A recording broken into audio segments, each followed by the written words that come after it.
চুলায় একটি fry pan বসিয়ে দিয়ে দিচ্ছি আর দিয়ে দিলাম একটু সয়াবিন তেল। একদম লো হিটে রেখেছি আমি। এখন দিয়ে দিচ্ছি ব্রেডের টুকরোগুলো ছোট ছোট করে কেটে প্যানের উপরে একদম সুন্দর করে সাজিয়ে দিচ্ছিলাম। আজকে ব্রেড দিয়ে মজার একটি নাস্তা তৈরি করব। এখানে 2টা ডিম একটু লবণ দিয়ে সুন্দর করে মিক্স করে দিয়ে দিলাম ব্রেডের উপরে।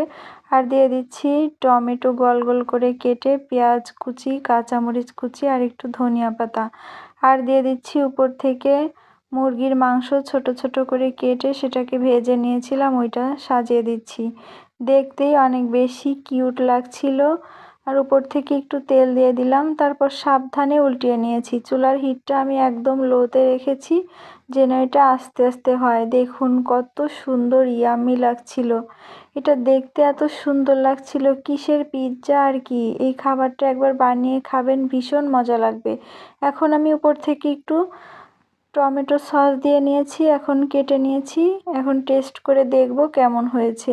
এটা যে এত বেশি মজা হয়েছিল আমি সেটা ভাবতেই পারিনি। আপনারা একবার এভাবে বানিয়ে খাবেন, সত্যি অনেক মজা লেগেছিল। ধন্যবাদ সবাইকে।